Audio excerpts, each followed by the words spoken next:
I am here today to tell you to kill your darlings as a writer. My name is Gina. I'm an author, editor, publishing professional. I help you make your writing better. Somebody finally brought up this episode, and I'm so glad they did because this one and the one when Lorelai and Chris go to Paris are some of my like Roman empires about like some just phenomenally stupid storytelling. Even though I love this show and there's a lot of really great things happening, and I can see why they wanted to keep this joke.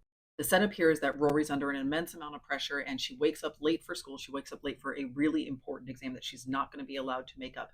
And so she has to drive the Jeep to school because she has missed her bus. But then while she is on her way to school, for which she is running very late, she stops in a wooded path. I'm not entirely sure like why she's on a wooded path and not on like a real road, but she's like out in the middle of the woods driving the Jeep around and she stops and picks up her phone and makes a phone call and says, "Hey, Elaine, do you have those notes?" Why would she be asking for these notes on the way to the exam? There's no way Chilton allows kids to use their notes for the exams. Like, this is the stupidest phone call to make. But also, she is running late for school. She's running very, very late for school. She is dashing down to Hartford in order to get to school on time. But Lane is just like, chilling in her closet, like listening to music because high school kids just have, I don't know, hours of extra time before school to lay around and relax and chill. And like, they're not running late or eating breakfast or getting themselves ready. Like, they just have tons of time to hang around. And so Lane, while she's on the phone with Rory, is like digging around looking for notes, which why would Rory have left notes over there? Because Rory's been cramming for this test all week long. She didn't go over to Lane's house. She's been super, super stressed about preparing for this test. So, but Lane is like digging around and taking her time.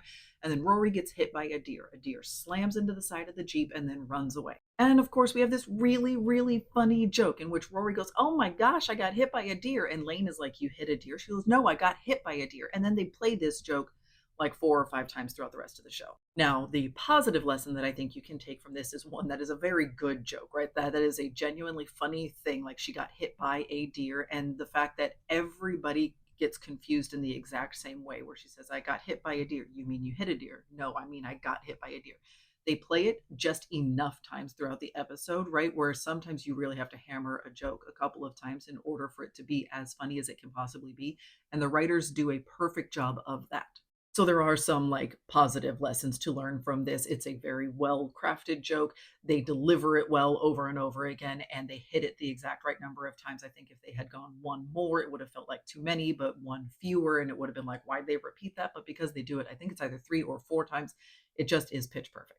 But the setup to the joke is so dumb. The setup to this scene, like the backstory that gets us here, is so phenomenally dumb. And I get it. Like, it's early on in the show. You don't know if your show is going to be picked up, if you're going to be able to make the rest of the season, right? Like, TV shows often get picked up for the first 13 episodes. And then, depending on how well they do, they would then get the back 9 and they would be renewed for the rest of the season. And I know this is not how TV works anymore, especially in the streaming era, but they need to stop canceling shows after only putting out 10 episodes of it. It's ridiculous. And so I understand the impulse that TV writers have, that they want to like get all of their good material out of the way early on, that they want to make sure that they use it. This is a really good joke. They want to make sure that they use this material because they don't know if the show is going to be on for more than those first 13 episodes. I get that impulse. I really, really do. This was bad. This was not the right way to set this joke up. And so, for all other writers, I want you to take away 2 different pieces of advice from this. One, kill your darlings. Be willing to cut the really funny joke. Be willing to cut that storyline, that character, whatever it is that you are very, very attached to. Be willing to remove it until you have the right place to use it later on. You will have other opportunities. And that's my second piece of advice. Do not think that this one shot is your only shot. You are going to get to write more stories. You are going to get to create more worlds. You are going to have another opportunity to use your brilliant ideas. But this brilliant idea is not the only brilliant idea you have. You need to be willing to kill that darling now, and you need to be willing to look forward to the future when you're going to be able to incorporate it in a way that makes more sense than this.